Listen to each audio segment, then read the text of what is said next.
Some mysteries begin quietly. A man leaves his home for a short errand and never comes back. That was Zigmund Adamski, 56, a Polish-born coal miner living in West Yorkshire. On June 6, 1980, he left the family house in Tingley to go shopping. He didn't return. 5 days later, his body was found in a coal yard in Todmorden, more than 20 miles away. And almost every detail around that discovery deepens the puzzle rather than settles it. Zigmund was well dressed, a suit, but his shirt was missing, along with his wallet and watch. His body was discovered on top of a large coal pile, a location he had no known connection to. More unsettling were the injuries reported on his head, neck, and shoulders, described as burn-like marks that also seemed to have been treated with an unidentified green, gel-like ointment, and witnesses and records at the time described his clothing as unusually clean for someone atop heaps of coal, a detail that didn't quite fit a simple fall or a slip. An inquest was held. The official conclusion listed heart attack as the immediate cause of death, but the inquest returned an open verdict, which means the larger circumstances, how he got there, what happened on those missing days, were not resolved. For his family, that made everything harder. No clear narrative, no explanation, only a man who walked out one ordinary day and ended up found far from home in a way that felt inexplicable. Soon after his body was found, the case became entangled in the local consciousness of Todmorden.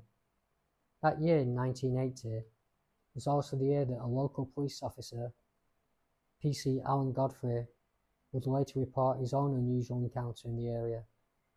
Some people began to ask, were these incidents connected? Were they both part of something unusual occurring near Todmorden that year?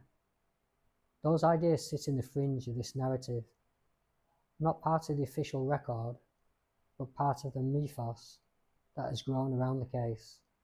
Some investigators and observers believe this may have been violent criminal activity, possibly robbery, with Zigmund's body moved after the fact. Missing personal items and unexplained placement make this a theory that never fully left the table.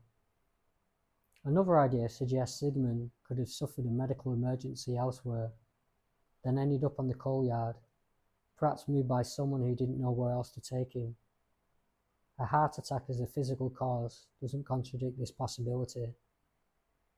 Some observers point to the burns, the ointment, the clean clothes, and the unusual placement as suggesting staging, either by someone familiar with the area or someone trying to mask the true circumstances. In the shadowy corners of speculation, a fringe theory emerged during the Cold War era that Zigmund's movements, disappearance, unexplained injuries were related to foreign intelligence, possibly the KGB, acting covertly in Britain. There is no credible evidence tying him to espionage activities, no confirmation of KGB presence in his life, and this remains a speculation rooted more in a broader pattern of Cold War anxiety than in documented links to the man himself. Yet that theory persists in some narratives because the unexplained nature of his death invites larger possibilities, especially since the Cold War was very much alive in 1980.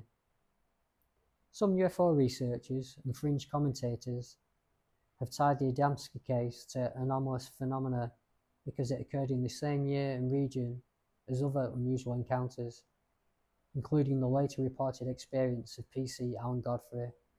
From that angle, the idea is not necessarily credible, but rather culturally persistent, a way of trying to make sense of multiple local mysteries through a single, broader lens.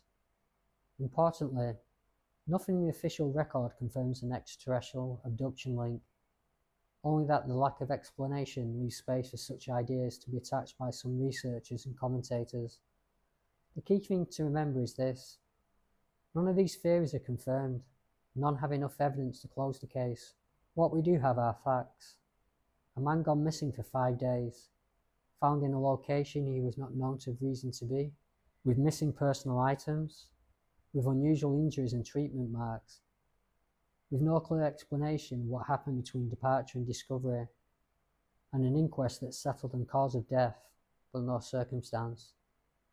There is no evidence strong enough to confirm exactly what happened, and no explanation complete enough to put the questions to rest. Behind the theories and the mystery stands a person, a husband, a family member, a neighbour who walked out one day and never made it home, and the unanswered parts of his story still echo decades later, because human uncertainty is sometimes more haunting than any singular conclusion. If a life can vanish into a gap in the timeline and return without a clear explanation, what would you hold on to as truth?